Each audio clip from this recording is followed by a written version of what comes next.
believe in the gun. And our players don't use it most days. They use it every day. In my 20 years as head coach, I've used the gun every single year. Well, my dream as a coach that everybody would grow up with the gun, because getting all those reps would make my job a lot easier. Good afternoon, everyone. This is the NABC Championship Webinar Series. Tom McDonald from the Board of Directors, two-year college rep, and also Championship Productions. We just got done, Matthew, I'm just going to say, we had just got done with Coach Popovich. It was unbelievable, but we've had an unbelievable day, and to end with you we've had a fantastic day of basketball, so thanks for being with us. Special thanks to Jim Haney, Reggie Minton, Troy Hilton, Eric Weberg. I mean, everybody from the NABC has been unbelievable supportive. And I would say for all, I don't even know, 75, 80 coaches that we've had, and we're going to extend it next week. But what we're going to do is maybe have one or two coaches a day, just because we got we got to finish up some things and put everything in a good ending, because we've got some guys that, like Coach Driscoll, Matthew Driscoll, that they have so much to share and they've been so gracious. So thanks to the gun.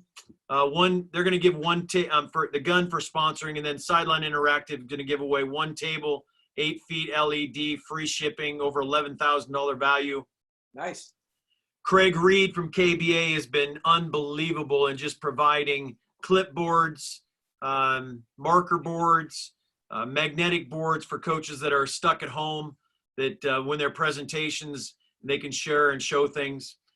Mike Bray was so encouraging and say, hey, let's get this done. Jamie Dixon has been the same, and just, hey, what do you need? What can we do? I'll do anything you need. And our whole board of directors for the NABC have been unbelievable on the side of social media and their time and effort. Championship Productions, Bill Bergen, Nate Landis, Daryl Bennett. And my time to introduce my friend and a great coach, and really does a great job of sharing. Coach Driscoll told me a second ago that he's been on a ton of these Zooms, but the biggest thing is who he helps. I mean, if somebody contacts him, he does anything to help the fellow coaches. And I think the first thing I'm going to say is this: he's been a member of the NABC for 26 years. That shows his commitment to this profession, to you as peers, and to coaches and educators, and just his commitment to the NABC, and like I said, the professional coaching. University of North Florida head coach, two-time ASUN regular season champs, 15 and 16, two times coach of the year, 15 and 16, ASUN tournament 2015. Like I said, NABC member for 26 years. But I'm going to give you this, because I think what really I like about just the places he's been, his well-rounded, his willingness to share. So with that, I'd like to turn it over to Matthew Driscoll, head coach, North Florida.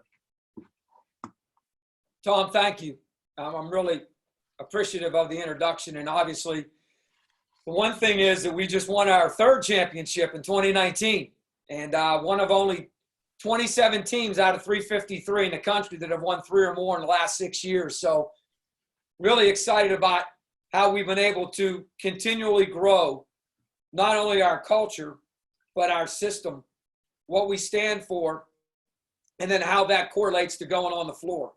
And that consistency comes in twofold. Number one of the biggest things is recruiting. And if you don't have players, you're not going to be a very good coach. And I know Coach Popovich, I believe Coach Gallo was on earlier. Coach from Woodmont College was on earlier. I think Larry Brown was on earlier, even possibly Dick Bennett. So technically, at 5 o'clock Eastern time, you bring it in the right-hander. You're bringing in the closer. So I'm going to close this thing out. Hey, hold on. I'm going to tell the story behind the story, kind of like those old rock and roll. We had Coach was going to be our last speaker because he was our first speaker. And all of a sudden, we just had an idea one day of making 2 phone calls. And one was Popovich and one was Dick Bennett. But look who's here. Who's standing at the end? Yeah. There you go. Matthew Driscoll, North Florida. Hey, It's all you. real quick, Larry Brown story. I didn't know anything about WhatsApp, but I had plenty of players playing overseas, but I had no time for it. And 2 years ago, when he was coaching in Italy, he wanted Dallas more. And Dallas was playing for a team in Israel. And the guy contacted me, said, Coach wants to talk to you about Dallas and his character and yada, yada, yada.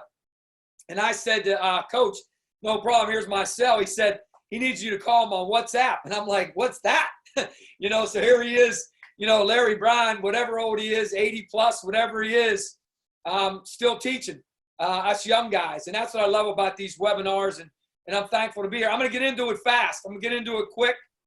I'm going to throw a lot of things at you.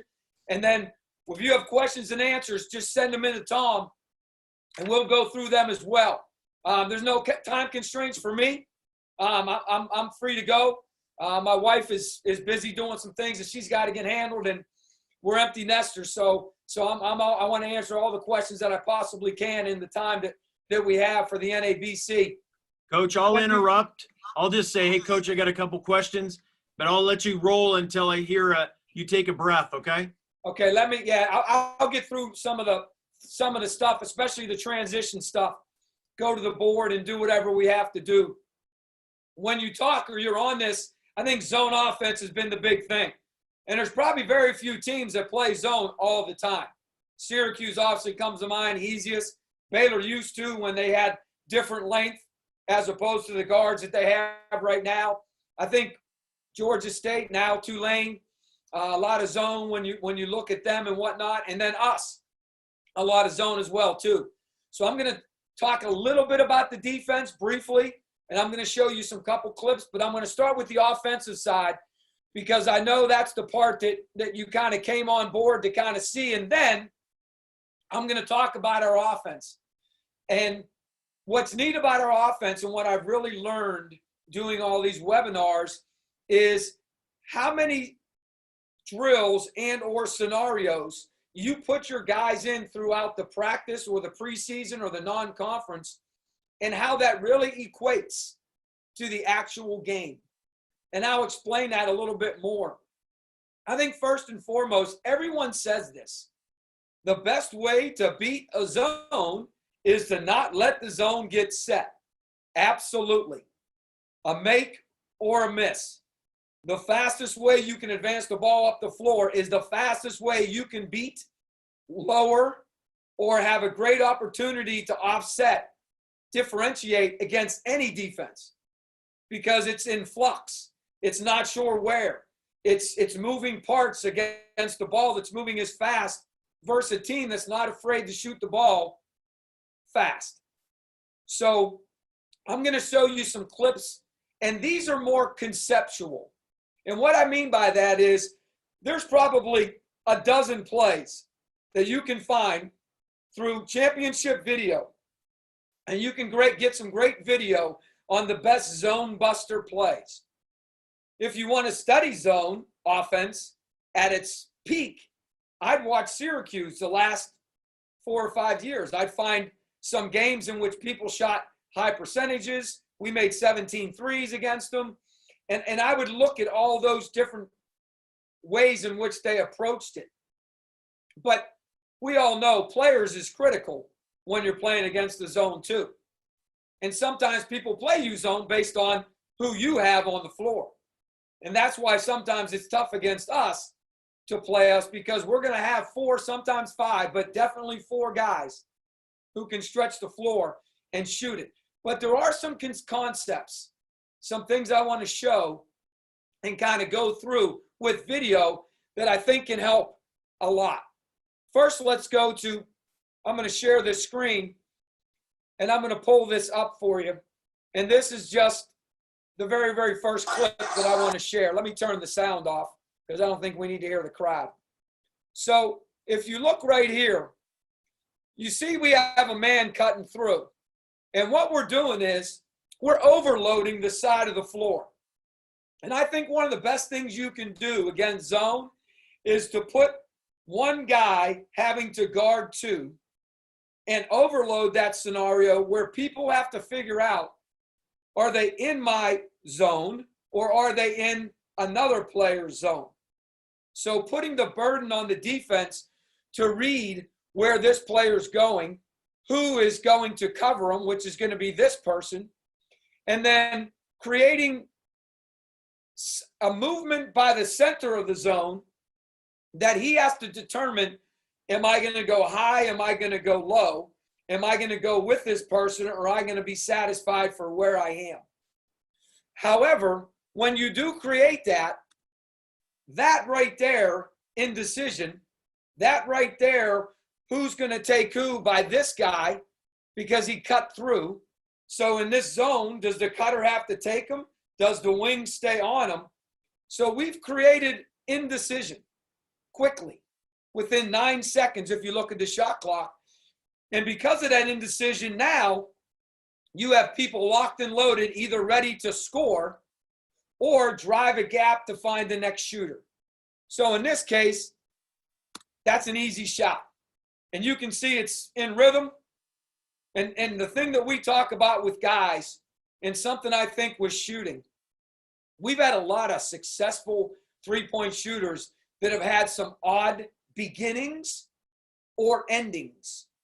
However, their base and their finish are phenomenal.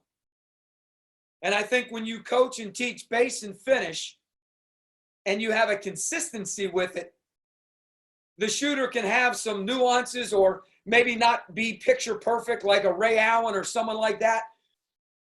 And of course, like the old saying goes, if it's not broke, don't fix it.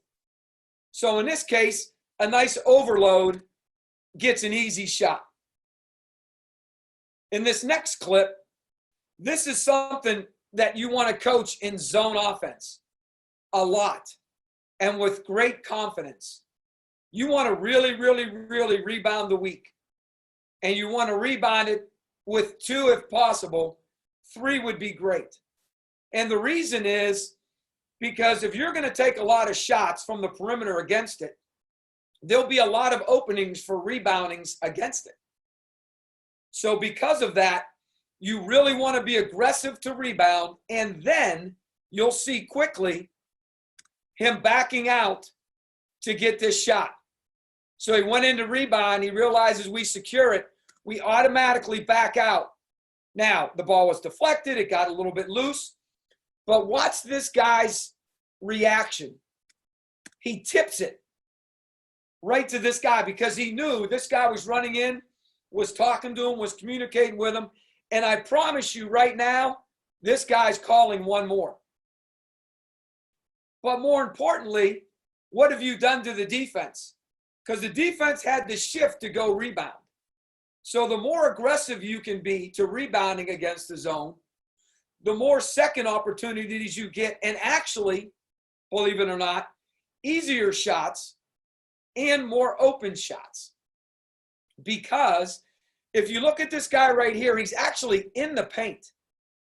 He is inside the arc at 20 seconds of us getting the ball, which is the new shot clock. But if you watch, he's going to be the guy. This guy right here, that's going to be the guy that ends up with the shot. So you get it, you keep it hot, and then you can see once again, they're in rotations. Now, let's talk about this. Mike Dunlap, when he was at Metro State, Doug Novak, great, great basketball coach, basketball mind. He's at Bethel in Minnesota. If you ever get a chance to talk with him, call him up. He's phenomenal. So he gave me 1 or 2 practice tapes to watch, and there was volume on it. And I can remember like it was yesterday. So this was in the mid-90s. Coach Dunlap said that his optometrist or optologist or whatever the person is that takes care of your eyes, it's a doctor, said that balls that come off the floor are easier to catch and shoot than balls that are passed basically coming out of a tunnel. Now, we make this chest pass or this flick pass all the time as a direct pass. However, we teach this pass. And the reason is because of that right there. Because a lot of people like to come out and play that next pass, especially against a great three-point shooting team like us. Second time in 5 years that we led the country in three-pointers made. So because of that, we're used to it. And then boom. And you can see there's 3 seconds off the shot clock. And that's our, counting the tip, that's our third pass. And we're getting a wide open, naked three. So the concept of offensive rebounding should be really instilled in whatever you're going to do. Here's a great clip. We get it in extremely fast. And I'll talk about this later. We don't clear the lane. We inbound the ball directly under the rim. I studied Kansas because Coach Drew gave me the assignment, 2003. Kirk Heinrich was this person right here.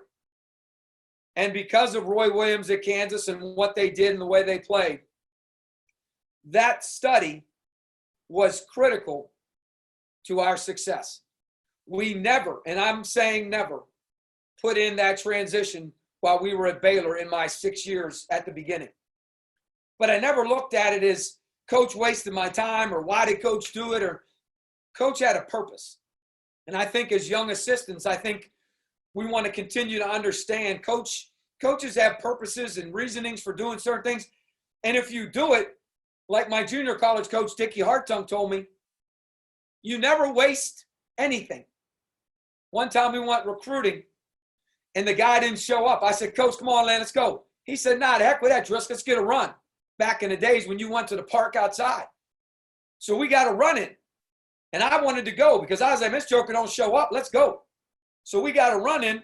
Bada bing, bada boom. A week later, a dude in the run who was really talented emailed Coach, and he transferred to the junior college, and he was end up being player of the year in the league. So you're never wasting. You always want to embrace where your feet are planted and understand if you treat people the right way, there's a purpose for what you're doing. So this assignment he gave me came full fruition 2009 when we got the job. Obviously, this is the visitors' bench, so they just scored. I don't know how they scored, but they scored. Looks like a 3. He's got a 3 up. So they're getting ready to play zone. We get it in. We're down the floor. Now, because you come down the floor so fast, we make one pass. And because of the way we run and balance the floor in space, like this guy's playing so high, that dude is the leading shooter in the ASUN. He led the conference in makes. But it's a bad pass. It's not on time. It's not on target. It's a bad pass. So what are you going to do? You're going to make the next pass. And you can see how crisp, boom, the chest pass is made. He's into a shot. 7 seconds off the clock. We didn't play with blazing speed. But nonetheless, we got down the floor and lowered the defense because our spacing ran to the corner. Our spacing ran to the rim. Our spacing ran. So again, conceptually, that's something that you want to think about. Here's a miss. That's a forward. So for us, our forwards bring the ball up the floor. He's throwing the ball to another 6'8" kid who technically, in most people's terms, you'd call him a 4, you'd call him a pick and pop, you'd call him a forward, you call him whatever you want to call him. We call him a baller. That's what we call him. So we play a lot of times with 4 guards. Well, sometimes the dude's big. He's got to guard the biggest dude on the other team. That's defense. But on offense, he's just going. So we advance the ball with a pass as fast as you can. So now Syracuse's zone is getting set. And you can see their 2 guys are getting set. Their big guy, their center's getting to the rim. He's locked and loaded, ready to shoot. Now, if you look closely, you see 4 blue. What's missing? The 5th blue. Well, just so you know, we don't have a point guard. The only time we ever have them is what we call our guy who has the ball is called the lead guard. So if a bucket is scored, somebody's got to be the lead guard in that instance. But on every miss, someone's always different as a lead guard. Like you got to push it, you got to play. Well, coach, what if it's the guy that gets it on a make. What does he do? He's just another player. He's like everybody else. So what's he supposed to do? Run to the corner. So there's a third player on the screen that you can't see that's way down here in the left corner. And yes, he is pure naked. Pure naked. So now he throws the ball back. Here's this wing on the zone. He makes the pass. And again, there's that bounce pass. They jump out in the lane. He makes the bounce pass. That's a bucket. That's a bucket. And you can see his base is exactly it was on like the first clip.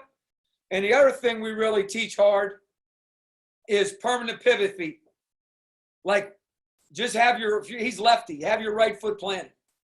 Just have it planted, get it off. I don't care if you're wide open.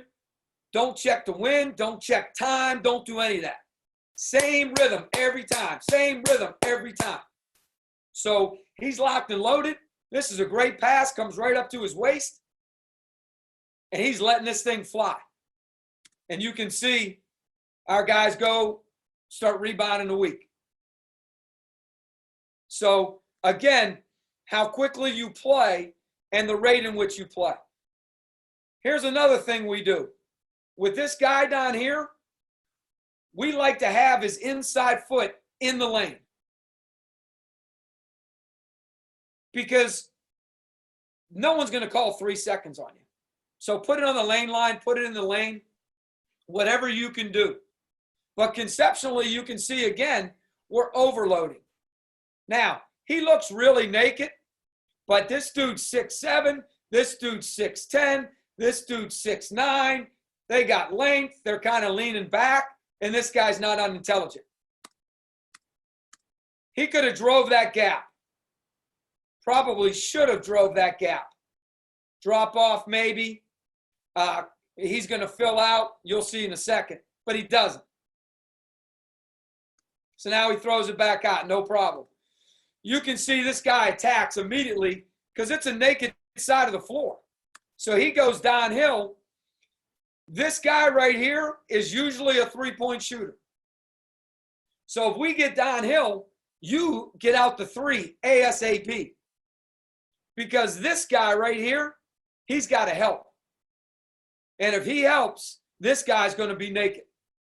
And you can see the guys on the wing don't stand still. So once number 5 makes that pass back, he starts to get it in exchange and get to the corner. Reverse pivot. We practice these all the time. We're a big pivoting team. And we do it as elementary as you can imagine. 1 minute passing, we probably do it every other day. We get to the pivoting part. It's a permanent left pivot foot, and you're going to pivot like you're pushing the door or pulling the door. You're going to fake 3 passes, and you're going to throw a push pass, whatever it is. And then you're going to pivot on your right foot because sometimes you have to outside pivot. In this case, he's lefty, but he pivoted on his right foot. So he gets a great pivot. And if you notice, he has to take him because that dude's, I think he had 27 or 29. Like that dude's a baller. And the next dude he's thrown it to is a baller, 43%. And then the next dude he's thrown it to is going to be naked with his foot planted.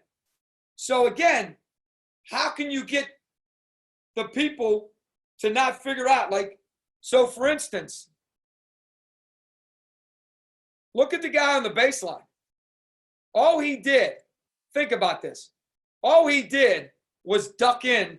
We call this wedge. We call this wedge. We've always called it wedge since Larry Shia taught me. So he's wedging the weak side. Well, that guy, number one, he thinks he's got to help. And if you think about it, like, that's a long closeout. Now, a better pass, he'd have shot that. But he didn't give him a good pass. So he turns it down. But look what happens. He takes and he draws 2. And he makes a simple pass. A simple pass. And they run out at him. And then this guy goes downhill. But this dude over here, he's huge. Because he easily could have found him or he easily could have sprayed him. So you got options because this dude is in a bad position.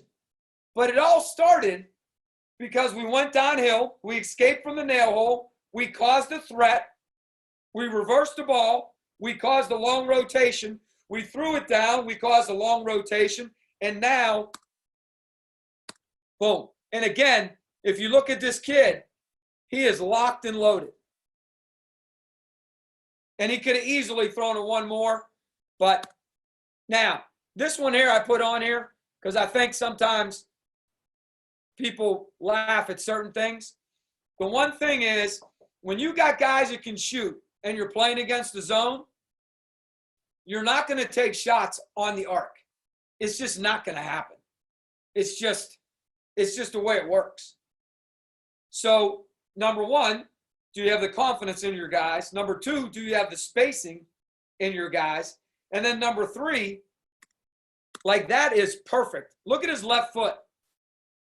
He's going heel to toe because you can't pivot on your front foot.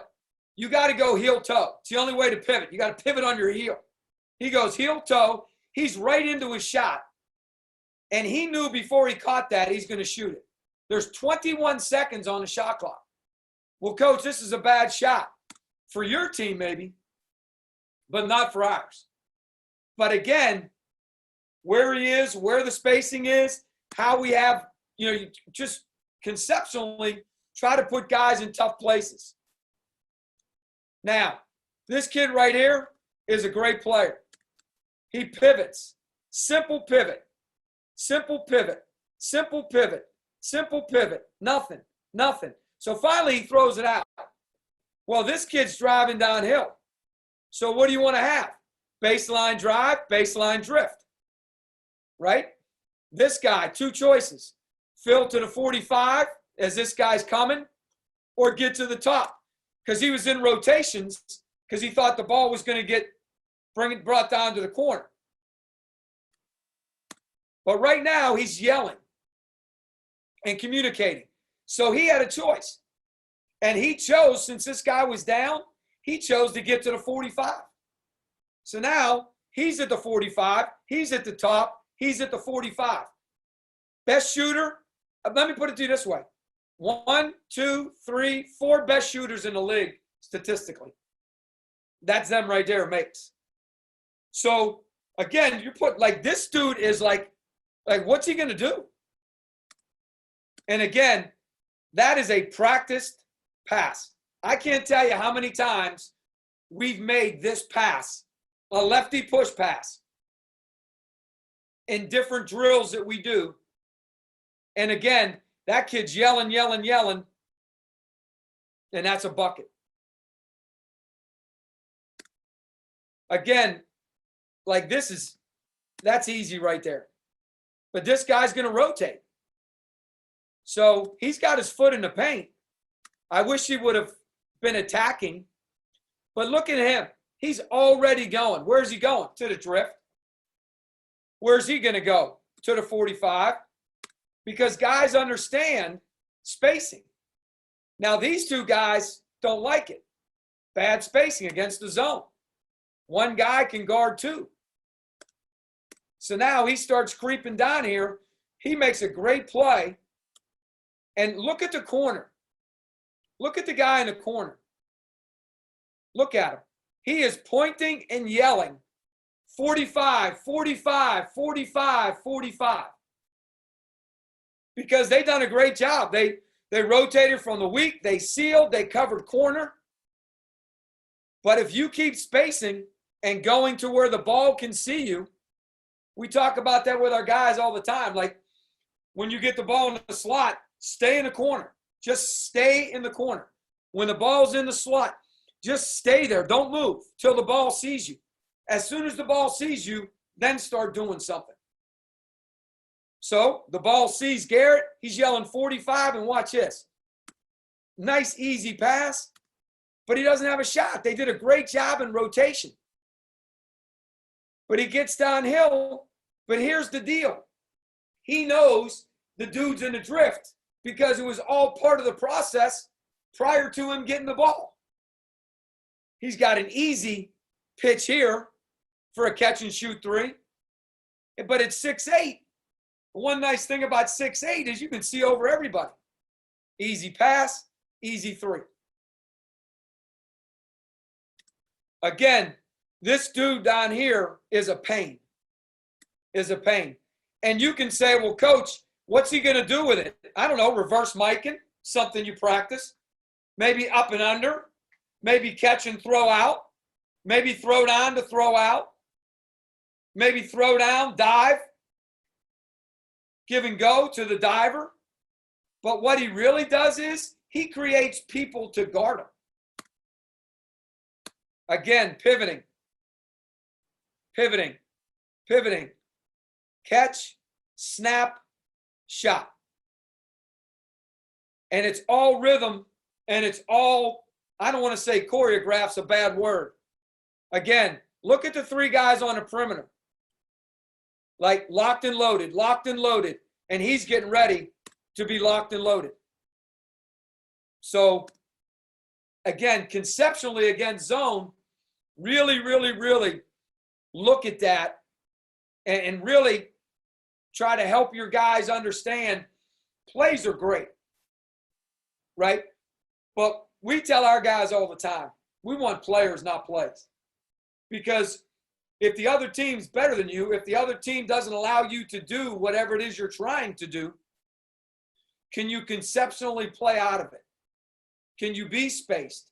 Can you play inside out? Can you play inside down and out? Can you try to rebound like Dennis Rodman said the other day?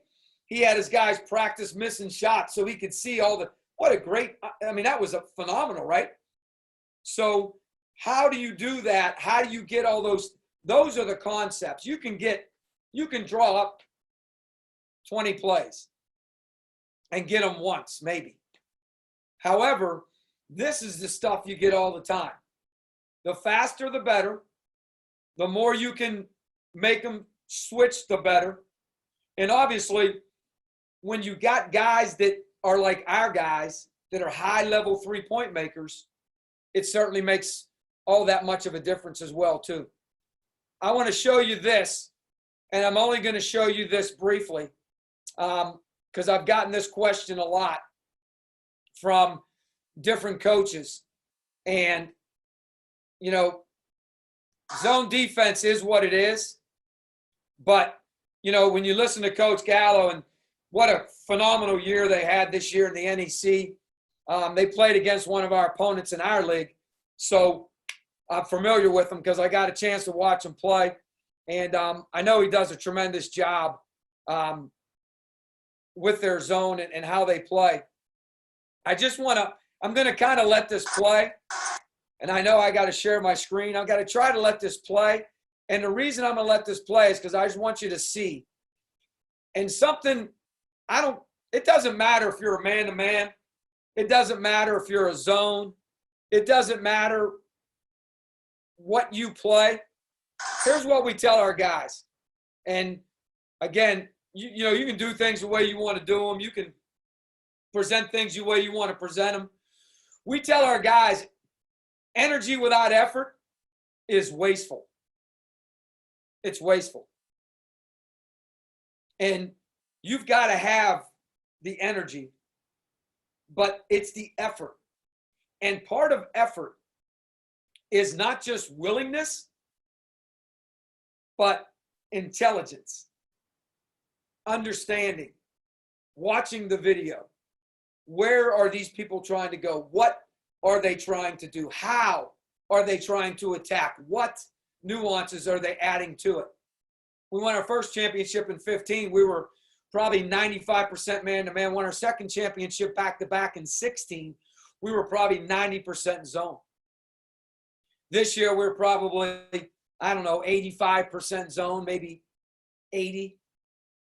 But whatever it is that you're doing, you got to have this kind of effort. So if you watch the hands and you watch the spacing and you watch guys like that to get guys and then seal downs and how fast guys get to their position. So if you're in man-to-man, you're rotating into help. And then you look there, and because guys didn't do what they're not supposed to do, they cause you to do what you don't want to do. And then the way in which you tilt the floor and you make teams play either sped up or something different.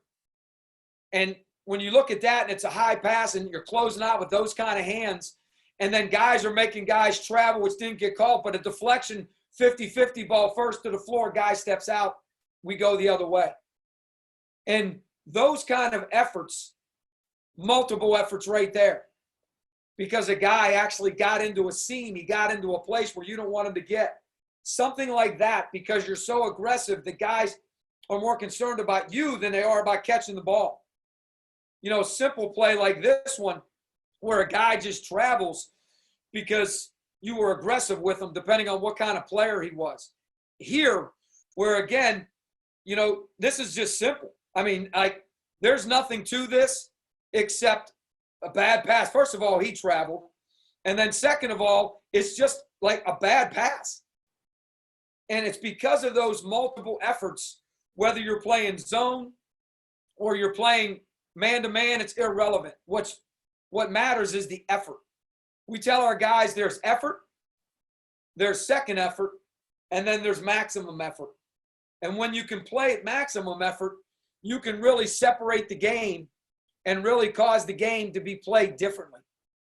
And I wanted to show that because, you know, people have asked about our zone, so to speak, or how you do it or whatever. And to me, when you teach zone and you're trying to help your guys understand zone, that is as important as anything.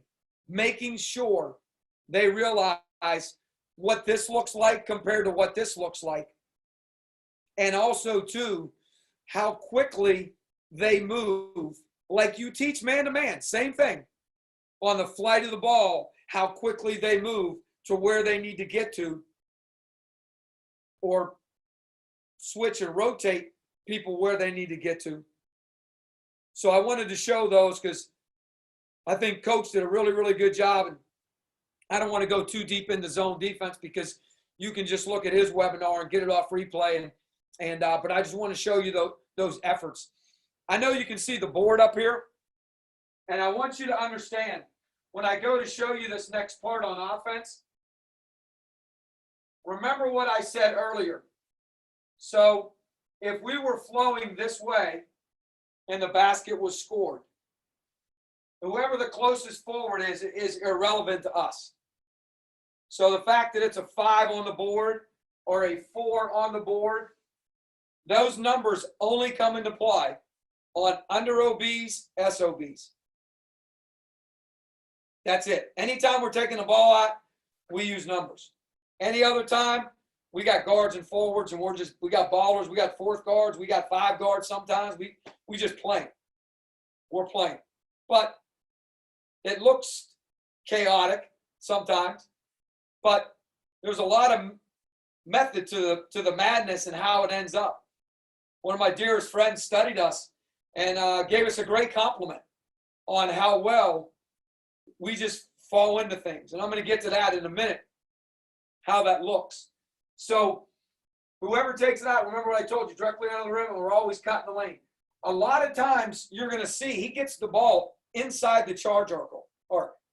Well, Coach, how does that happen? Well, blocking out, or he's in a rotation maybe. Maybe the guy went downhill and he was walling him up to contest him, whatever it is. So sometimes it happens. He happens to be there.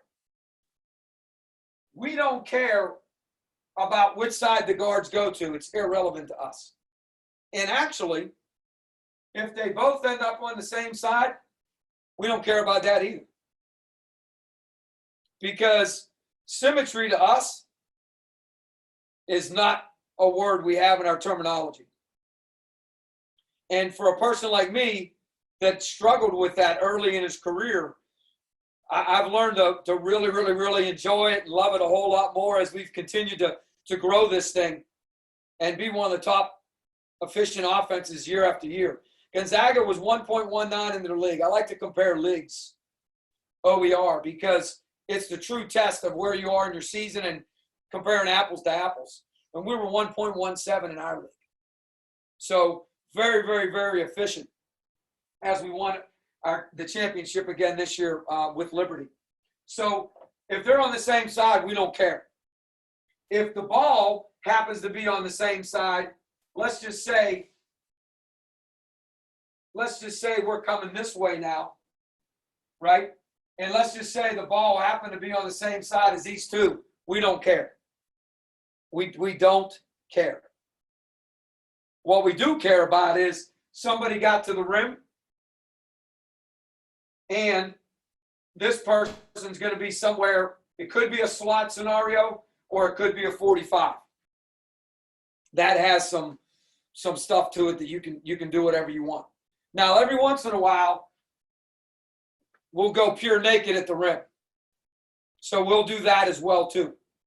And again, it's all part of some things I'm going to share with you of why it looks like this. How does it look like this? How did you get it to look like this? Interesting how this whole thing is kind of unfolded, so to speak. But if it was a normal scenario, which is most of the time, it's going to look like this, right? And people ask me all the time, do you get to this or do you get to that? No, but we do this. If the wings don't get the pitch ahead 45-3, if they're not getting a 3 by here, they've got to go below the cones. They've got to go below the cones. You can see we have the cones here. You can see the cones we have on the floor every single day. The best part is they redid our floor, and now our floor, you'll see in some of these pictures, has the Under Armour logo. So it actually is a great line of delineation for us to get us to that corner. So we really, really, really understand that. And you can see on some of those clips we showed on the zone how important that is. Because it's nice to have someone you can find and know they're going to be there in that spacing. And then, of course, this guy is going to end up in something. And there's a plethora of stuff you can do. How we've evolved to this whole thing and how this whole thing kind of continues to move forward as I've been doing these webinars and answering a lot of questions. For instance, when we do two-man ball screen coverage, right? So let's just look here. Let's look on the big board here. This might be a little bit better to demonstrate it on the big board here. So when we do two-man ball screen coverage, let me move this out of the way. And let's just say we have a guard right here and we have a forward right here. So we got a bunch of guys lined up down here and a bunch of guys lined up down here. And we'll go through whatever ball screen coverage we're in. So whatever it is. There'll be a coach right here. And he'll be holding 6 balls because we'll have 6 in each line or 7 sometimes, depending on how many we got. So he's got a ball. And we'll be playing the songs from Fast and Furious, the movies. And as we correlate this to how we play on offense, like when you watch the clips, you're going to see like when someone scores on us or if there's a stop, we tilt that floor so fast and that ball's advanced so fast. And a lot of it's got to do with this. So we do this defensive coverage. And let's say these guys do their coverages, right? So they do their coverage there, they come back, they do their coverage there, and they're done. Now, I'm standing right here. They got to touch my hand. I blow the whistle. Right? As soon as I blow the whistle, they're out. Next 2 guys are up. Well, they go. So these 2 guys now are gone. Coach is going to flip them the ball. Right? So now it's going to kind of look like this.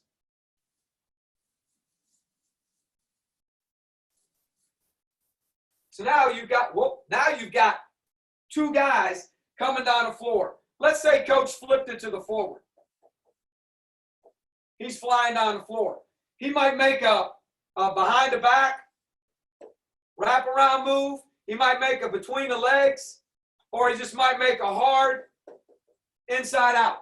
That's the 3 moves we practice all the time. On the move. Don't stop. Don't stutter step. Just do it on the move. Either a wraparound, hard between the legs, or a hard inside out and stay with it, right? So let's say he's doing it. Well, the guard, wherever he was, he's gone. If he can get this pitch wherever he can pitch it from, he can pitch it whenever he wants.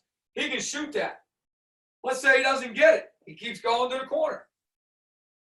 So it's really, really, really neat how a ball screen coverage drill turns into transition offense, because that's what you end up doing when you're playing. Let's say we're doing, Coach Popovich talked about shell drill, I think.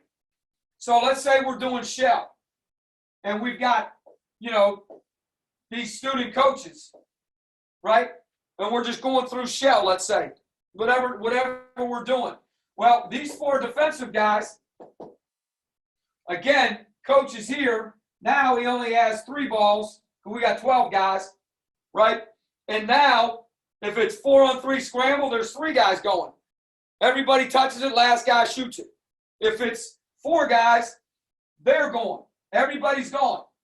And normally it works out where, if this guy's a guard, he may run up there. He may run down the middle. Coach may flip him the ball. This guy might be a forward, let's say a forward and a forward. He may have gone. He may end up going all the way to the rim, and then this guy ends up being a trail. So let's just take a look at that scenario. Got a bigger eraser this time. Let's take a look at that scenario. Now, you got this guard he flipped the ball to. Let's say the other guard got down to here already. This forward's right here getting ready to run to the rim, and the other forward is trailing. He may just cross the court, give him a little drop off, and now when he gets it, now he becomes a handler, and he's going to figure out what to do. Everybody's going to touch it. Everybody. And the last guy to touch it's going to get a 3. So it's really cool how all these different things have transpired and have turned into our offense, so to speak, and what it looks like as we move down the floor. And if you do 4-on-3 scramble, you got 3 guys going. Fast and Furious is playing. And sometimes, like I showed you in the first one we did before Easter, the Fast and Furious offensive drill. Well, what we've done is we've turned defensive drills into stopping a score. Stopping a score. So now you coach it during the game. Hey, man, stopping a score. Stopping a score. We actually play that as a competition. Stopping a score. And then winner, loser, punish, reset, go again. So it's really cool how all these different drills we turned into flipping the floor, quickly going to offense. Because you can have them run forward and get back in line. And it's not that we don't do that, because we do that sometimes just for timing. But if you're going to flip the floor, flip the floor. So now we go down. First group goes, second group goes, third group goes. The student trainers and the coaches, we all go down the other end. Now we go. Now we're going the other way. Whatever we're getting into, whatever we're doing. Maybe it might be a block out drill where we'll block out and they'll get it and boom, they're going. So there's a lot of different ways in which you can transition quickly. I would say why we're so fast and why we're so efficient is because we get the ball in extremely quick and we run with very, very high purpose. We are always trying to lower the defense. We're always trying to get our shot on our terms, period, whatever that looks like. And you're going to see some of them.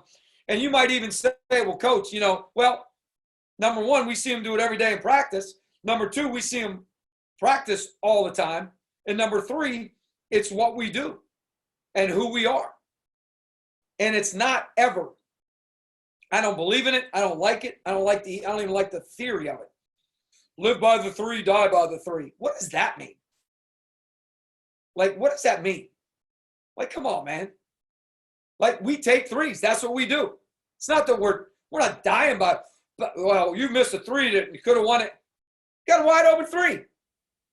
So if a guy misses a jump hook from 4 feet and you lose, what are you going to say? You're going to be like, well, we got a 4-foot jump hook.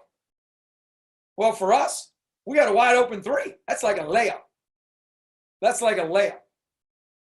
So it's really important as you move through and as you do certain things that you understand not only the talent that you have, but the way in which you can space the floor and allow that talent to really, really, really help you become what you want to become. So if you look at this before we go to the clips, and I think this is important, and I'm going to share my screen again with you guys if that's okay. And I want you to see this because I think it really puts in perspective exactly what I'm talking about. So I don't want you to think for any stretch of the imagination that all we do is jack up threes. Because we don't. What we do is we take layups and dunks and wide open threes, and layups and dunks and wide open threes. Let's get layups and dunks and wide open threes. Like, that's what we want. This is 25 games, 19-6 against like opponents. 19-6 against like opponents. That's what these numbers represent. 625 layups and dunks. 721 threes. So about 100 different. Well, that makes a lot of sense for a team like us.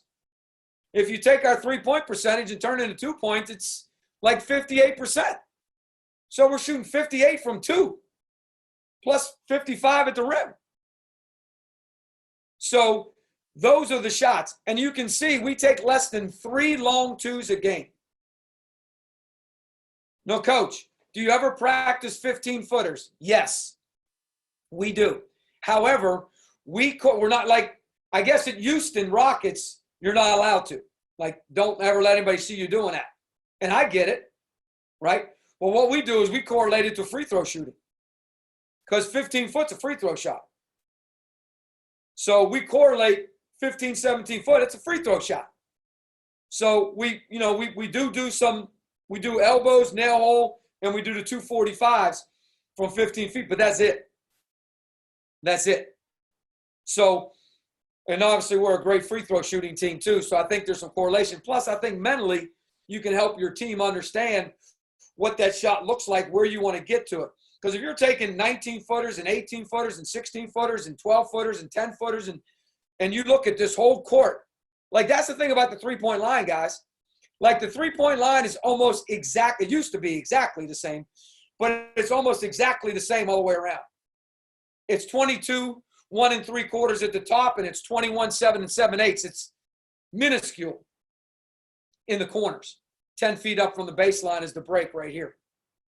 So, like, to get shots in here, like these are, how many different shots and distances do you have? But when you got layups and dunks, we call this the red zone, like football. That's the red zone because your angles get changed. Or threes. What do you got? 187? No, wait. 197, 197. Like, that's pretty balanced. 161. We got a lot of right-handers. So that makes sense. 87 in this corner. 79 in that corner. And I think we've done a bad job, and we've got to do a better job. I think our right-handers get too buried. Their angle's not as good. So, but look at this conversely. Right? 300, they've taken almost as many long twos as threes. Almost as many long twos as threes. So this is where we failed ourselves this year. I failed ourselves. We won a championship. I guess I shouldn't use that word, but this is where it could have helped us be undefeated and win the postseason tournament and go to the NCAA tournament. We just didn't do as good a job at the rim as we had done in the past, and we'll get better at that. We'll work on that. But let me just pull this up for you and show this to you, and then once I get done with this, some of this, not the whole thing, we'll we'll take some questions to try to help you out. So here's a good example of a block. Now, this is that 6'8" kid, right? This is a guard. Of course, there's another guard over there. And then this is the rim runner. This is the rim runner. And obviously, if you do your job, right, and we tell our guys, like, just run. Run all the way to the rim. That's all you got to do. And people are so worried about, different people. Here's a good example of our young man getting the ball out underneath the rim and inside the arc. This guy is going to get a layup. So the ball gets in, one dribble. Now, you say to yourself, Coach, this looks like, yeah, this is practiced. And we do it every day, multi-dimensional. Sometimes we use 2 balls. Sometimes we use 3 balls.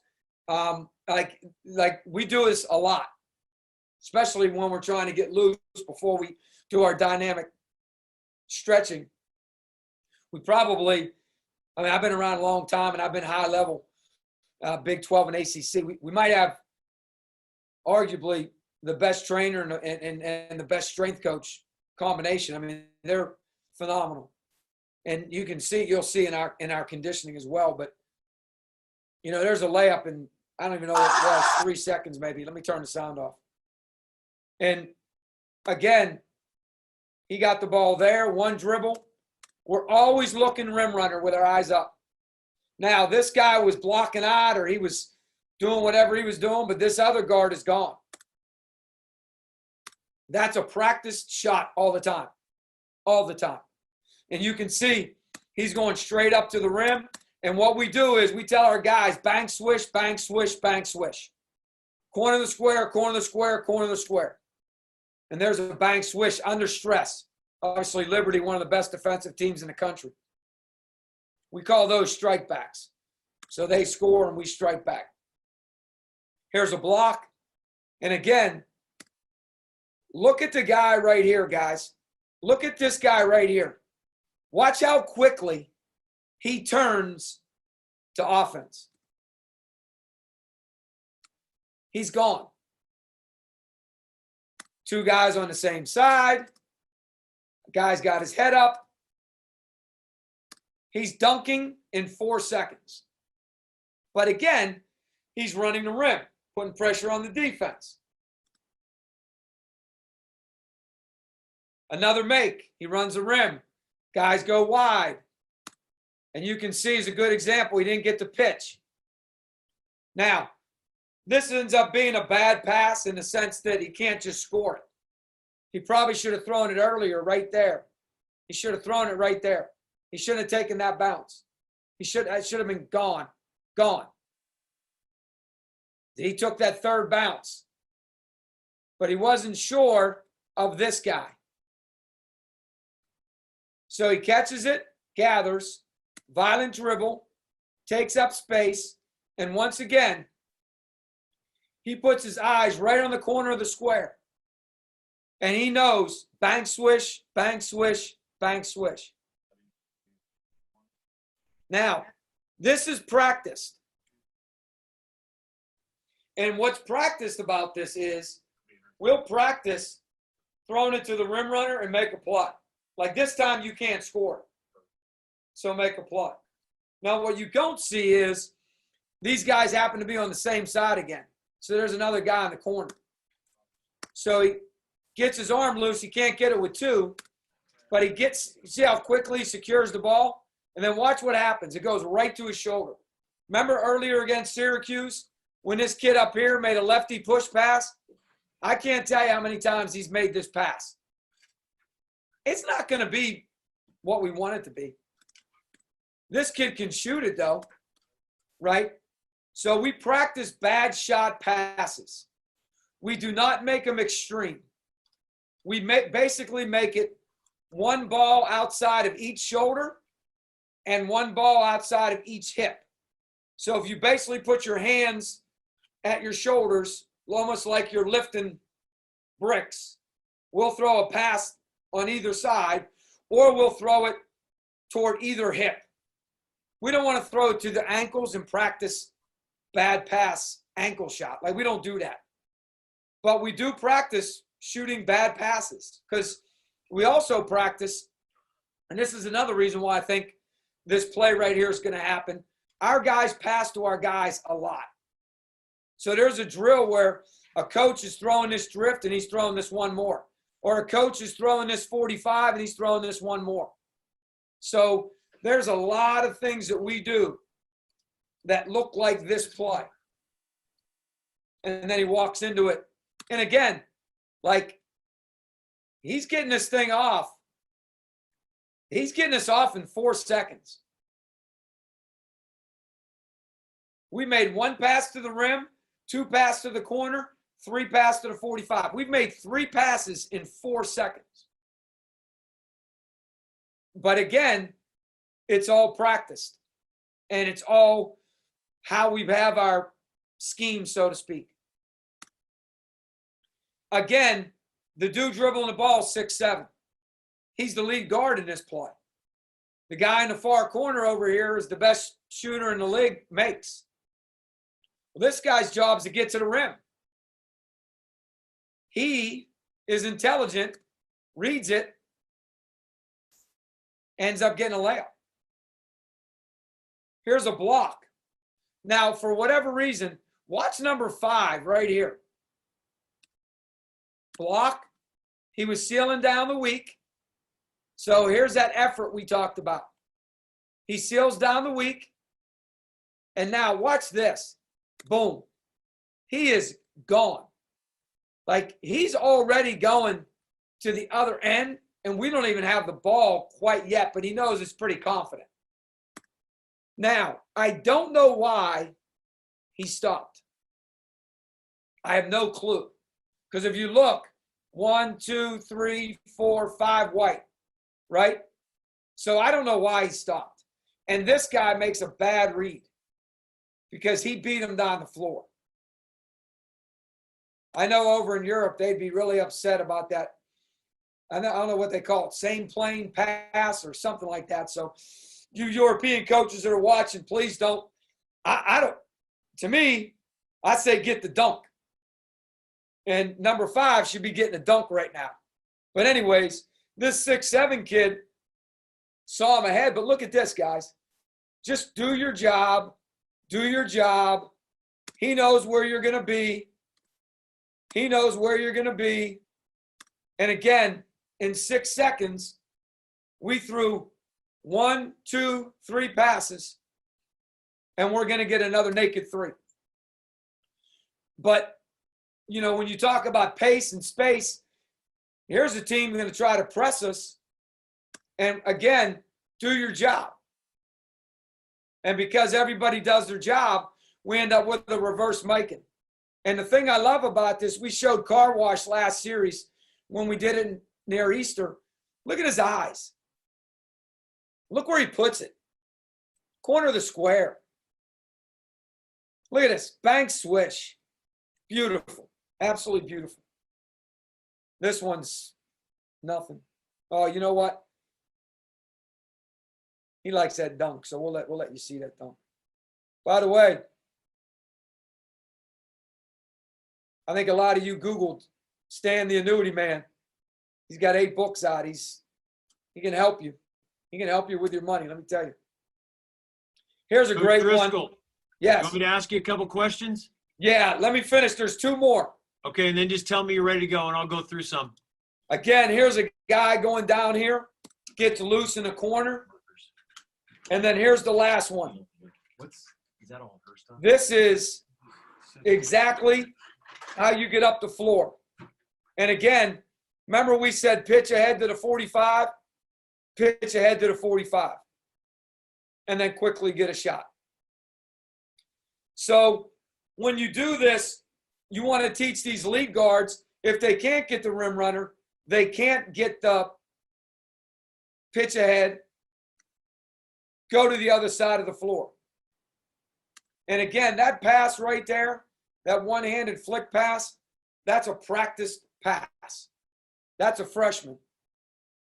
And again, we practice escape threes. So, all right, I'm back. I'm yours. Coach, how are you? I'm great. Great job, man.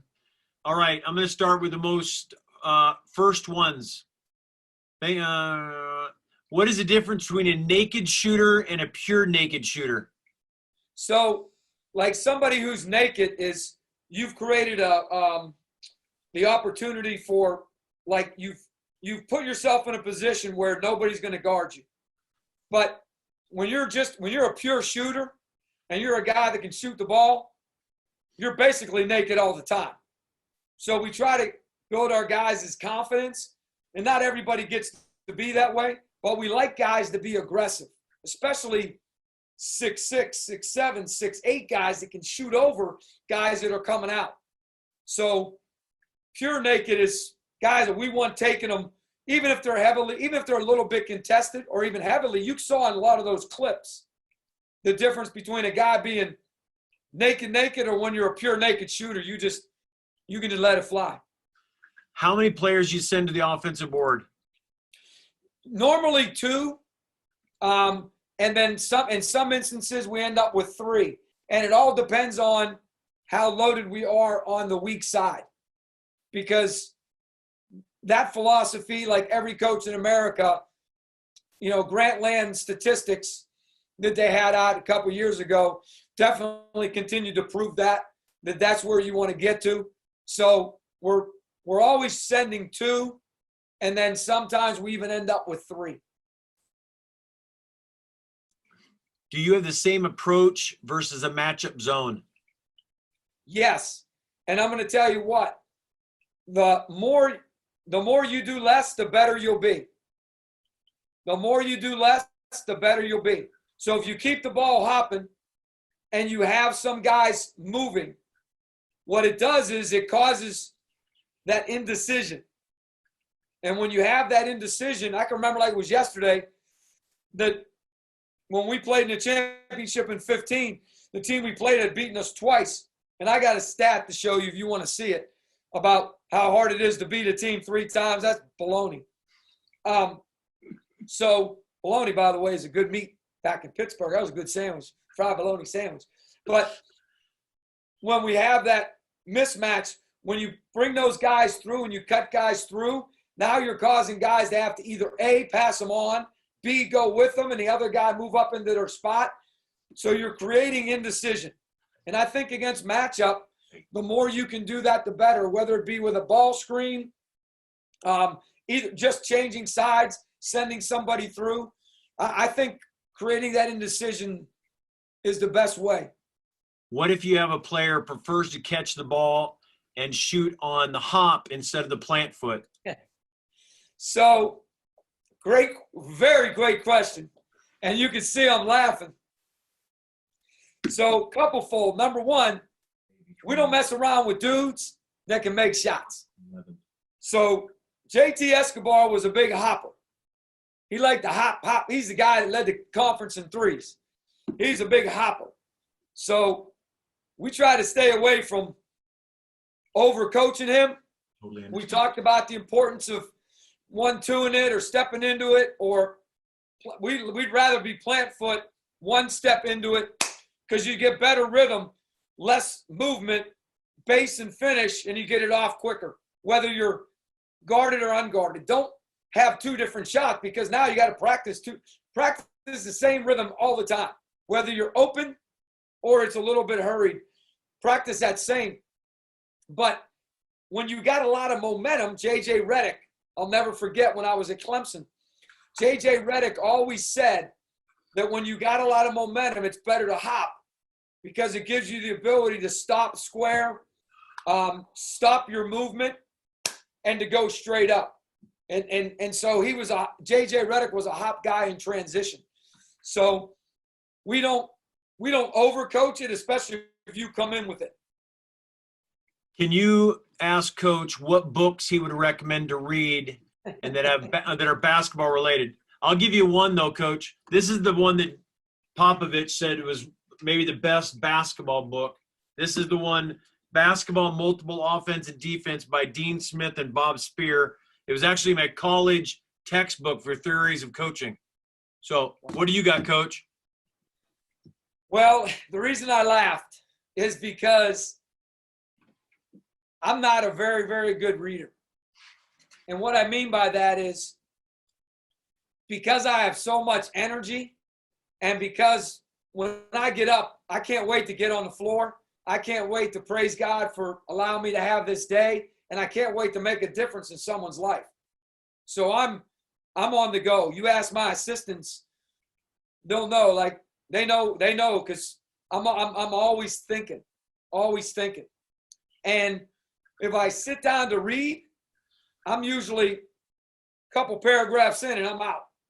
So I can read articles, and I like to read certain things. Maybe if you highlight them, I'll read them. Coaches will give me stuff that we'll share with the guys. Or if I see something, I'll read it.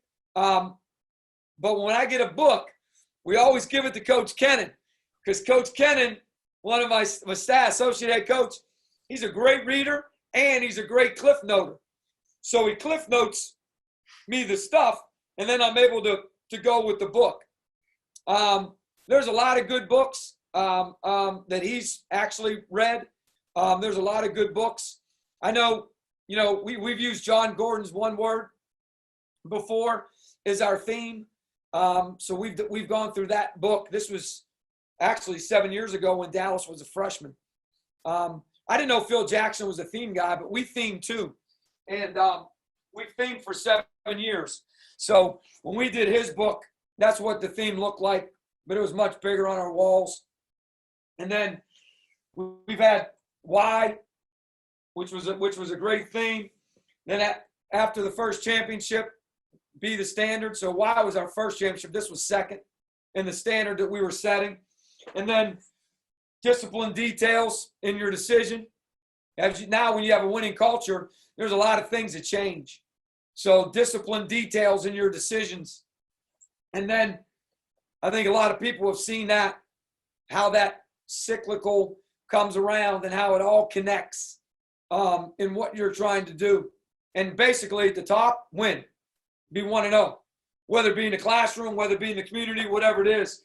And then last year was Iron Sharpens Iron, but value your pursuit. Like, don't just say it, or like have a value on what you're pursuing, athletically, socially, academically. And then this year, our third championship was Stay in Your Lane, Compete to Complete. Obviously, my favorite book that I use the most has 66 chapters in it. And I look at that a lot and talk about that a lot. And if you look on my shelf right there, you can't see them, but there's a bunch of books up there as well. When we got the job, I gave the book to all of our staff. The book about Bravehearts, about Gonzaga and how the Gonzaga situation transpired. Because I thought there's a lot of similarities to what we can do here. So I'm trying to think of the last book I actually fit. It's a good book. There's a good book by George Patton. You know why Patton's men loved him so much, General Patton? He always made sure that the guys on the front line, who obviously were killing the most people, had clean, dry socks. Because he figured out if your feet were clean and warm and dry, you were a much better soldier. And as a general, that was pretty neat. I read that in his book that I read 20 years ago. But I don't know if that helps you. You are full of trivia. Yeah. Sure. Would you change your alignment versus the 1-3-1? Yeah, I think like all people, they're going to attack it with 2 on the top and kind of move a guy off. So, yeah, it looks a little different. But I will say this. Against a 1-3-1, the way we spread and play, it certainly has a great effect. And it certainly makes it a whole lot easier if teams do transition to that. I'm going to say maybe once or twice this year, but not much. The year before, A couple people tried it. We've even seen triangle and 2 and box and 1. And it don't matter. Because if the 6'7", 6'8" guy can handle the ball and make plays, then whatever you want to do, you can do. And that's why we're one of the best assist to turnover teams in the country as well. We just tell our guys, like, get a shot. We don't care. A bad shot, we don't want. We want our shots on our terms, but we want a shot. Like late clock, we don't want the horn to go off. We want to get a shot. At least we got a chance to rebound it. So we're always trying to get shots. But the way we space the floor, it's really good against 1-3-1. Your team shoots the ball extremely well. Lots of that is putting into great position to get an uncontested shot or look. How much time do you spend in practice on shooting? A lot. And every day we shoot some way. And if What's it's the percentage? That's too hard to answer. Let me answer it this way. Let's say we're in season. So Mondays is all offense. We'll do some guys in the weight room, some guys on offense. That part of individual development is all finishing. No threes. It's all finishing. And it's 2 foot from your hip through your ear, 1 foot runners, and then same foot, same hand. So you're going up, same foot, same hand. So both sides, changing the angle and getting shots on the other side, like I showed in the webinar before Easter. So we do all those. We're huge on finishing, and we're really good at it. We talk about NBA finishing. We talk about corner of the square. We talk about the arc, the softness. Don't do this because now the ball's going to hit and come off. Open your hand. And when you open your hand, the ball will be more like a knuckleball. So it hits and dies and becomes a bank swish. We use the word bank swish all the time. When they come out of weights, they flip-flop. When they get done, right to shooting. And we start with 15-footers, 5 spots, right? So you can see the board here. So we'll start 5 spots, 15-footers. And it'll be a bank. Then it'll be elbow, nail, elbow. They're never on it. They're always behind it. And then this will be a bank. And then that's it for the 15-footers. And then straight to threes. Same 5 spots. When they get done, they'll go to the corners. When they get done, they'll go NBA. So that's one of our shooting series that we do. Tuesday, all defense. However, remember, when we do the defense, we turn it into offense. So we're going through whatever it is, trying to get 3-man closeout, 4-on-3 scramble, 4-on-4 shell, like Coach Popovich talked about, 2-man ball screen coverage, whatever. We're going to offense. So we're getting threes, we're getting shots. Now, on Tuesday defense day, before we start defense, once we get warmed up, remember, we're going to go early offense. We practice press offense every day. That's how we warm up. We don't ever practice against the press, ever. Maybe 10 times when we're working on a press if we happen to be down. But we don't ever, it doesn't matter. We're playing VCU, it doesn't matter. Like, this is the way we break the press. This is how we're going to do it. We're going to pitch the ball ahead. We're going to get as many and as quick threes and layups and dunks as we can get. So that's how we do it. But then once we get loosened up, we'll shoot. It might be team shooting, 2 teams on each end. I'll call out spots. Or it might be osprey shooting where we're all together and we're doing it. It might be perfection. It might be whatever. But we'll get shots up. But then we'll defend. And then we'll do install just like football does. And we'll guard. Even though we're not taped, we'll guard. And then once we get done, we'll shoot again. And that's where we do the blackjack, backjack, 555, 545. Pull the hammer, right? The ones we talked about in the webinar before Easter. So what I'm doing is I'm making you go back to the webinar before Easter. You got other shooting drills you can get there. So, yeah, we do shoot a lot. And the other thing we do is we contest a lot. Like, we contest their shots. Make sure your contester is behind them so they're not landing on his foot. Make sure they're not standing there just like this with a noodle. They got to bring it down and contest just like you would in a game. But we do that a lot. Almost everything we do, we contest because that's real. And again, we're always talking rhythm, rhythm, rhythm, get off, get off, get off. And again, we're rebounding the week. So you're rebounding drill, you're practicing, you're getting the rebound, you're kicking it out to another player, and then that player's passing it to whoever's shooting. So again, you get the one mores, you get, maybe today's going to be a bounce pass day. So we're working on that. So we shoot every single day. Forwards, guards, it don't matter. They're all shooting threes. Any thoughts on a half-court 2-2-1 press? So we do it after a dead ball. We don't do it after makes. And the reason is, in our opinion, we want to get back, and we can't determine where our balance is. Like, did the lead guard go in and get a layup? He shot 62% at the rim this year, by the way. Did the lead guard at 6'1", 2", is he down there? If he's down there, who's back? So if him and the quote-unquote 2 are the guys supposed to be at the elbow pressing, well, who's back? Well, it might be the guy underneath the rim that's going to rebound. And if you're playing against a team that gets it in fast, so we will do it against dead balls, but not after makes, because if you play us, you saw in the clips, we're trying to pitch it ahead with a pass.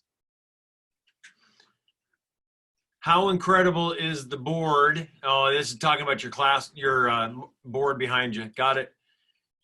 Continuity. Do you screen the zone, quick hitters? What do you do? What's your strategy? I think the biggest thing we do is we just the conceptual. Take the ball from side to side. Take the ball down to lower the defense as early as you can. And then obviously get to your spacing like we would against man-to-man. That again, that's the great thing about the way in which we play or attack.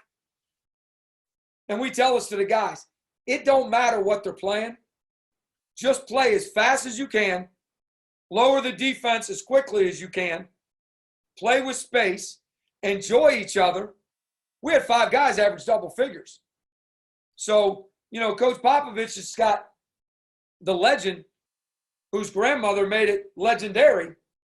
Good, better, best, never let it rest. Your good's better, your better's best. Like, that's a constant for us. And a lot of things that we do. So I would say, because if you look at our door, you can see it's one of our values in everything that we do, not just scoring the ball. We want to be good, better, best. And academically, socially, with each other, in the locker room, with boosters, or whatever, community service, whatever it is we're doing. We're just trying to make the world better, and we want to be the best. Does running on makes ever negatively impact your defensive effort? Does running on makes? Here, I just got rid of it. Sorry. Oh, where is it at? Let's see. I'll try to find it. Does running on makes ever negatively impact your defensive effort? No, it's never been something that's ever had to have been discussed or anything that's, I tell you what we talk about is, like, we're trying to be 1.3 OER against misses. So that's something we show the guys at halftime. Like, what's our OER after stops? Can Coach share drills he talked about for flipping the floor out of a shell? Stop and score one. It's similar to the one I drew, but I can do that. You want to do that? Let me ask you one more question first. Coach, do you ever find teams putting 2 on your lead guard out of bounds? Great question. We'll get back to that one. Great question. Let's answer the first one first. Okay. So probably one of the best drills you can do out of it is, you're going to be in rotations in everything you do. So to me, practicing rotations is important. So if you have, let's say your student coaches, maybe a little bit lower, but I just put them there just for kicks and giggles. You have your student coaches there, and you have your 3 defenders, right? And remember, coach has the ball. Coach has the ball. And we just fell into this. Like, we just did it one day because we did it. So I'm over here somewhere on the sideline, and as soon as the ball gets in play, we're in 4-on-3 scramble, just like everybody else. So let's say he's got the ball. So obviously he's got to take the ball. He's got to take the next pass in his gap. This guy's got to step up, and he's got 2. He's got responsibility. And as this ball's being, let's say, swung over here, well, he's got 2. He's got to take it. Now this guy's got to talk. This guy's got to talk. This guy might not be as good an athlete as this guy. Where's the next logical pass? Right there. So now, which of these 2 guys? So now, which of these 2 guys is going to take it? Is going to come over and take it? Because he is now up here guarding this guy. So now let's say this guy here was a better athlete because this guy here was there. Well, he comes and takes it. Now this guy's got to step in because he's got 2 now. So the whole floor gets flipped. Now let's say this. Let's look at this scenario. It's probably, well, I'll use the big eraser. So now let's look at this scenario. So now he's got the ball. He's there. This player came over and took. He's got 2. Coach is ready to do fast and furious. On the skip, he's got to take them. Who's going to the next pass? Like, that's a long way to go. So now this guy, let's say, starts to fly. This guy's got to fly in and take 2. Then all of a sudden, I blow the whistle. And here's what our guys know. Here's what we teach. The whistle is the only thing that changes practice or stops the game of basketball, not the horn. So when they hear the whistle, them 3 guys are gone. Gone. No matter where they were in their exchange. So you get a different guy all the time. And now they're going down the other end of the floor. It could look like this. Let's just say them 3 dudes are down here. Forget the numbers. Don't worry about the numbers. Forget the numbers. They're not important. Let's say this guy was ahead and this guy was there. He pitches the ball ahead to him. He might catch and rip and go baseline. He's got to sprint down and get to that corner drift. And now we got to drift, catch and shoot 3. If he does, this guy's got to pull over. Because there's only 3 guys. Somebody's got to be the next pass. And maybe it's a 1 more for a catch and shoot 3. So those guys are moving really, really, really fast, and they're flipping it. So if you do, let's say, 2-man closeout, and you get into whatever, or a 3-man closeout, or a 4-on-3 scramble, or a shell drill like Coach Popovich talked about earlier, or ball screen coverage, like I talked about earlier and I showed on the board. Just whatever you can do to flip it, flip it. Putting two guys on the lead guard is something that people have tried to do. People have come up with that kind of a philosophy, but it ends up being difficult. There ends up being a lot more, thank goodness, fouls called because it impedes his movement because he's going so fast. And the guy under the rim is going to clear the lane if he can't get it to him right away. So, yes, people have done it, but it's never been something that's been bothersome, so to speak. I got a few questions for her. What's your offensive options? Hold on a second. What's your offensive options when the ball goes middle? Against the zone, Yeah. flatten to the corner, occupy the rim, just like man-to-man. So How the do ball you- gets, when the ball gets driven, so when the ball gets in here, the stress box, right? We're all, no, I don't care what we're playing. We've got the same concepts. Flatten to the corners. Whoever's up top, make sure the ball can see you. If he's pivoting in here, then you may have to relocate. But flatten to the corners. Whoever this odd guy is, I can't tell you where he is, so he might be here, he might be here, wherever he is, make sure the ball can see you. And then whoever's on the bottom, occupy the rim. Like, occupy the rim and make guys have to guard you. How do you go against pressure after dead ball? So if we're in a dead ball, we'll actually take the ball out with one of our guards. And we'll have our forwards be relief valve guys on a dead ball. And the reason is because the forward can usually get the ball the easiest. So our forwards are so good at handling, they're usually advanced up the floor, which means a couple of guards are either one or two are already down the other end. And now, if they try to blitz him, he's throwing it back to a guard. Billy Donovan always wanted you to throw it back to a non-handler. We really don't have those guys. So we try to get it to the forwards up the sideline in a dead ball situation. And then our guards are at 40-some%.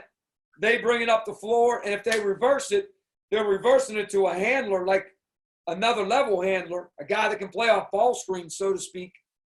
And now that guard's bringing it. It makes it a whole lot better for us.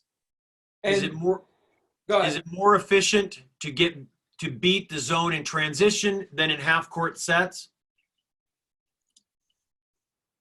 I think you'll get cleaner looks in transition if you're not just taking haphazard shots. And what I mean by that is transition doesn't have to be the first 6 seconds. There's a clip where the 12 seconds went by and this group of two guys ended up exchanging 3 times. 3 times in 12 seconds. And the one kid ended up with a wide open 3. So sometimes, and you say, well, coach, that's not transition. Well, yeah, it is. Let me tell you why it's transition. Because they never got set. So when you say transition, I think some people think first 6 seconds, which I showed you some clips about us, how we play with such pace. But if the defense doesn't get set and they're always in rotations, you're still in transition because they haven't been able to get locked into what they're doing, man, zone, whatever. So to me, you can get much cleaner looks from transition than you can if a team is set and ready, and then you say, okay, we're going to run ear, we're going to run nose, we're going to run eye, we're going to run shoulder. Head, shoulders, knees, and toes. I know. Hey, you're getting a lot of people want to know, they want your motivational stuff? Can they contact you directly? How do you want them to? Yeah. You want me just to put your email address on here? What do you want me to do? As a person who was never a Boy Scout, right, Tom? Right? Unfortunately, but I am prepared.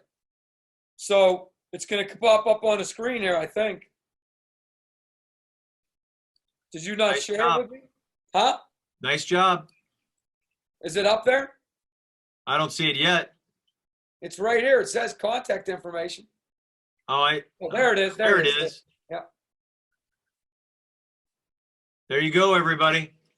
How's that? That's pretty good. It's on demand. Just for you, baby. All right. You got go. What do you got left? And I'm saying I got nowhere to go, so don't worry about me. I'm saying go You're back the to one work. rattling off the questions. Keep rattling off the questions. Nope, you're done for now. I've cleared them all, so you're up back up. Oh, okay. I'll just keep monitoring. Yep. So I would say this, when you think about how you're piecing this together and you're looking at this, the one thing I would do is try not to overcoach personnel. And listening to some of the great coaches that have spoken on these different platforms and webinars, sometimes it's not going to look as pretty as you want it to. It's not going to look as balanced as you want it to. You're going to have what you're going to consider a non-shooter. And it's okay. It's all right. Continue to move them. Continue to build. Like one of the guys this year shot 7% from three. He didn't take a lot as a freshman. He shot 11 for 20 this year. Our non-volume forwards who don't take volume threes shot 46% in the league because they take them with their foot planted. They take them in rhythm. They take them in the way the offense presents itself. And I think because of that, when you build this, everybody's going to say, but coach, we don't have the same philosophy as you. Okay. But spacing is spacing. Moving people is moving people. What they do when they get the ball is how you have to coach them. So don't be so concerned about guys can or can't. Be more concerned about when they get it, what you can do with them. For instance, you got two guys on a loaded side and you dribble at, backdoor fill behind is huge. It's huge. And when you have something like that, where you have an action, let me show you what I'm talking about. So if you look up here, let's go to the big board. I think Tom likes this board the best. I love it. I wish you're doing an educational video right now. Hey, while you're doing that, hey, one thing I was going to share with everybody. Coach has done some unbelievable videos, and one of them is just shooting workouts. He's got competitive shooting drills, competitive practice drills, hybrid players, like drills for developing, and then the pick and roll. So he's got 4 videos. So I'll put that link on right now on your question and answers.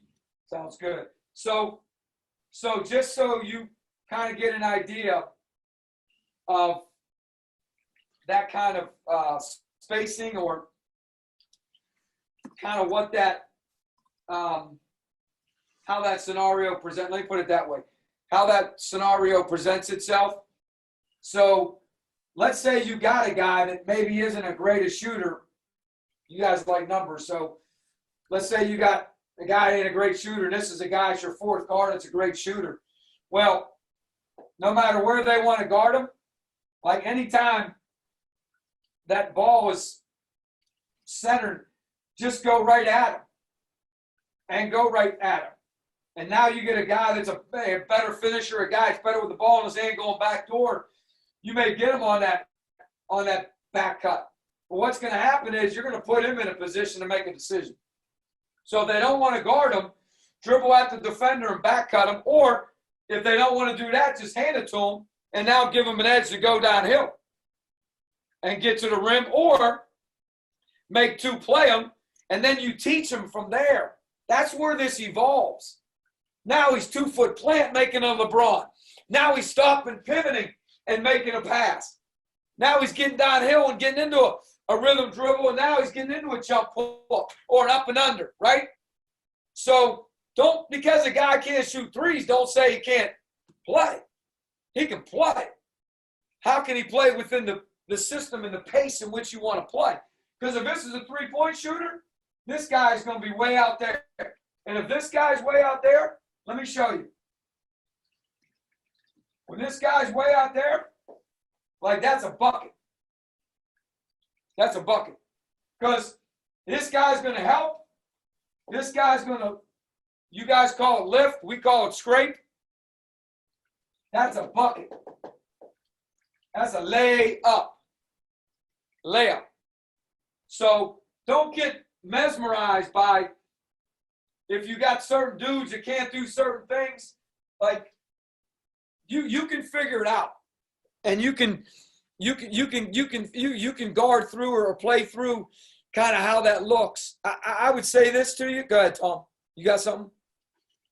No, I was just sending answering some questions. That's it. I just want to show something real quick. Go ahead. So, like, for instance, let me share my screen if that's okay. Oh, that's not what I wanted. I apologize. I hit the wrong button, Tom. That's what I wanted to do. Can you see that okay, Tom? Looks good. Can you see it? Yep. So, for instance, this guy right here, he's not a great three-point shooter. He's not a high, actually he's 5 for 9 this year. He's not a high-volume three-point shooter, but just his spacing creates that little snake, creates that, we call that an early cutoff. Thank you, Mick Cronin. And then because this guy did his job, he sets that screen, and you end up with a naked layup. But watch this clip. So switching defense. Excuse me. So now you switch. Now a guy gets downhill. Now once this guy gets downhill, this guy has no choice but to help. So the fact whether you're point guard, lead guard, whatever you want to call him, if he's not as great a shooter, give him an edge to get downhill. Now when he gets downhill, now he's a great shooter, but he's got to drop off for a dunk or he's got a wide open three. So there's a good example here. Simple play. And what happens is you put two guys on the ball, and now just because of spacing, you end up with those plays. Here's another good one. Like this guy tags because that's what they do. And they stop his impediment, but the guy's wide open in the corner. And this is a practice pass. And you can do all you want to do. He's a little far down that one, but that's life. But he would have thrown this to this guy. So, you don't want to not, I guess, let me get to this next clip. Here's a good example. So you got two guys on the same side. One guy maybe isn't as great a shooter.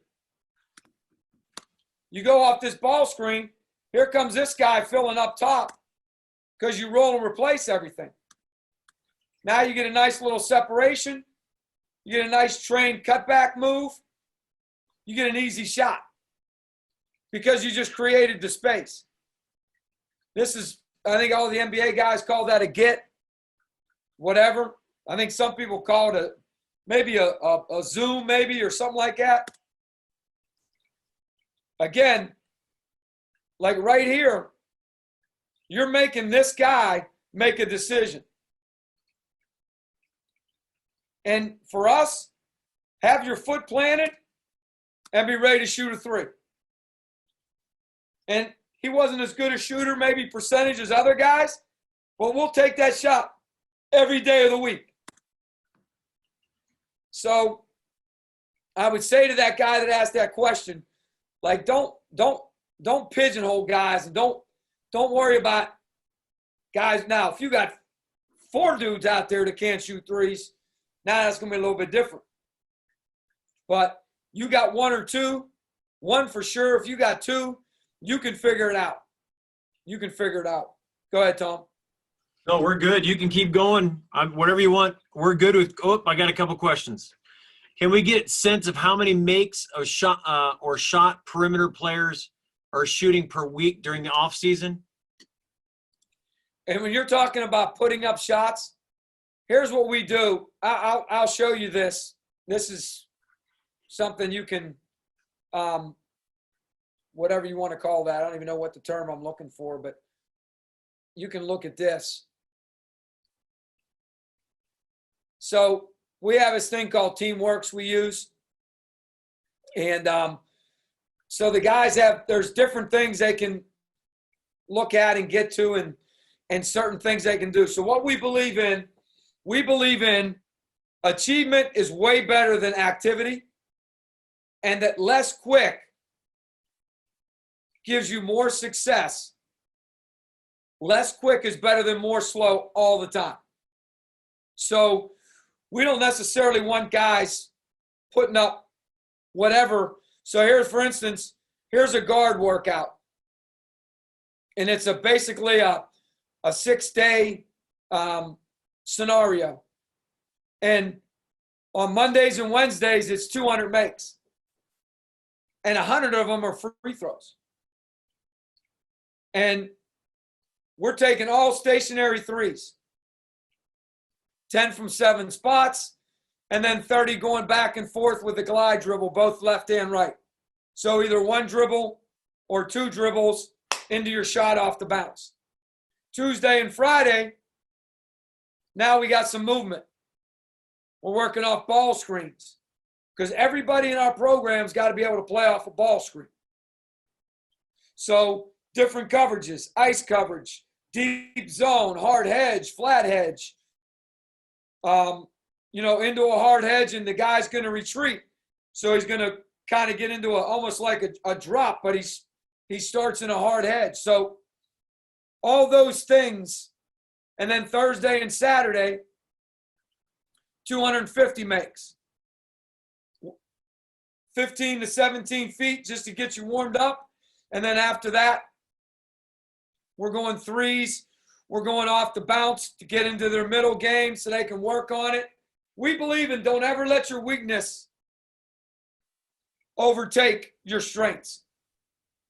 Don't ever work so hard on your weaknesses that your strength become a weakness. So we really believe in mastering hard. It doesn't mean we don't work on the middle game with guys because we want them to be as good a pros as they can possibly be.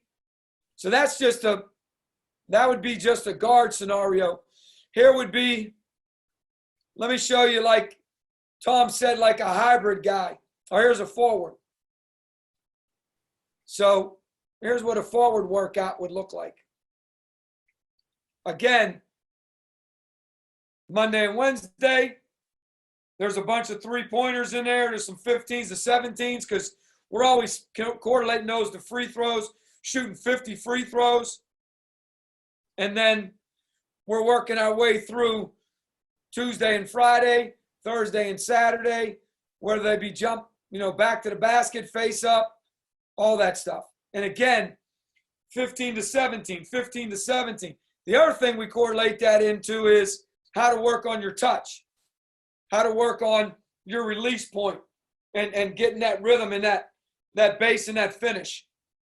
So, and then we got something for the hybrids but there's always threes. There's always threes. And then we got a 230-day make. Or you can see there was a 210-day make. There was 105 shots, which all the NBA guys do with our guys that had NBA workouts. Bo Beach and Dallas Moore, they went through those 105 shots. So those guys are doing all those variations because we don't want to wear their bodies down. And we don't want 2 hours in the gym. We want get in, get out. Get in, get out. Our pickup games in the summer, 45 to an hour. 2s and 1s, games of 7, next guy's on. Don't ever argue. just play and get in and out. Go. Because we want guys that want to come back and want to be around and want to get shots and want to. We don't want it to become a drain. So good question. Next question, Tom. Coach Driscoll, is basketball, there's like 7 compliments. So there's no other questions. They're all just like, you're a basketball machine, loving it. Thanks again for everything. I can't wait to see how many emails you get after this is done. So how many did you get last time? A lot. A lot. Hey, let me, this is that one thing I told you I wanted to share real quick. Yep. So this is a statistic, and obviously there's no 2020 because teams couldn't get to the tournament. So how hard is it to beat a team? This is the last 10 years. So basically 86-34. So 72% of the time you're going to win that game. So people that say the old theory, it's hard to beat a team 3 times, it's actually inaccurate. I'm good. I have a ton of stuff that I could share. But I would say this, you know, when you think about offense, defense, all those things, remember, it's very, very critical that you establish your values in everything that you do on both ends of the floor, in the locker room, in the office, in the community, on the bus, in a restaurant, everywhere. Because there's a strong correlation. And why I feel like we've had, for instance, after our first 2 championships, we graduated 8,200 plus points. 8,200 plus points. And 4 years later, a complete new group. There's only 2 teams that have won their 2 last championships with completely new groups. And we were one of them. So make sure, and we're going to graduate another 6,000 points. We got 7 new guys coming in, a guy who sat out, so we got 8 new players. But because of what these other guys have done, there's a strong, strong, strong bond or correlation or relationship between those guys and kind of what's at hand. I'm really thankful for this opportunity again. And it's an honor to be on a day that was full of so many incredible minds. But I'd say this, of all the people that I've talked to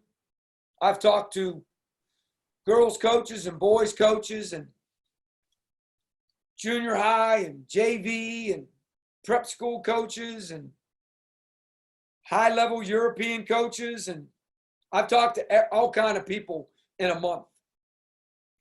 It's amazing how talented basketball people are out there. And I would ask you to please go to practices. Every single level, go. Listen, watch, see what they do, how they do it, why they do it. Take and ask, because there's so many great coaches. Congratulations, Coach Forbes, got Wake Forest. I believe he's second coach back-to-back years as SoCon coaches, Virginia Tech, Mike Young, and now Coach Forbes. There's so many great coaches out there. Please take advantage of where you are and go see them, because you can really learn a lot. Tom, I'm honored. We're honored to have you. Thank you. I got one more thing. Let's see. I'm honest, Coach. There's a million thank yous and stuff. Wish we could go to Coach Driscoll's practice. You know what we may want to do, Coach? Honest. We should talk next year and Zoom or live stream a couple of your practices for people. I'll do it. So they're always open. We don't have anything to hide. And we don't cuss. Now, if somebody screws up, they get punished. But there's a lot of things that we do. And that doesn't mean cussing's bad. That's not my point. But my point is that's just what we do. So our practices are always open. I know we've had staffs come down and do retreats. And our practice practices. We're part of their retreats. So obviously, where we live is, it's pretty nice. So, you got this scenario right here, in your backyard every day. So I'm just saying, hey, with this pandemic and this COVID-19, I think streaming may be a realistic thing. So let's talk about that when we get into August or September, and maybe Sure. we can pick 2 days and just stream it and send it to every coach that signed up for these things, and they can just watch you guys practice. That's awesome. Coach, last two is one is just great idea about streaming, and then the one is just you and how great it is, and thanks for your time. I really love helping as best I can, and Coach Perkins, Coach Gibson did all these backgrounds, and Coach Evans and Coach Kennan, our other 2 staff members, are been with me the whole time. Coach took a little hiatus. Coach Evans came back, but it's neat, Tom. I tell you what, Tom, you know this in your business too. You better surround yourself with the right people, and you better make sure that you've got people in there that have the same values and the same understanding of what you're trying to do, because it's really critical to life. I did learn on Zooming too. You got to wear, if you have to wear glasses for computers, you should wear them during Zoom. If not, you squint too much. So if I was squinting, I apologize. Tell your wife thanks for letting you come out and play again. All right. Thanks, everybody. Hey, wait a second. Let's see what we got. Awesome presentation. Thanks, Coach Driscoll. God bless, Coach. Everybody, just stay safe. We got another day tomorrow with yeah, what do you got tomorrow? I know you got Calvin Sampson, right? We got Seth Greenberg at 9 a.m. Central Time, Lon Kruger at 10, Kelvin Sampson 12, Brad Underwood at 2, Ash Howard from Lehigh, and not Lehigh.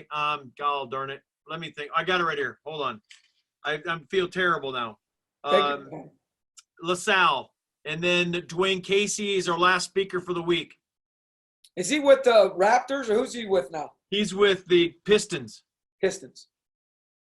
He's a good man. He knows a lot about basketball, boy.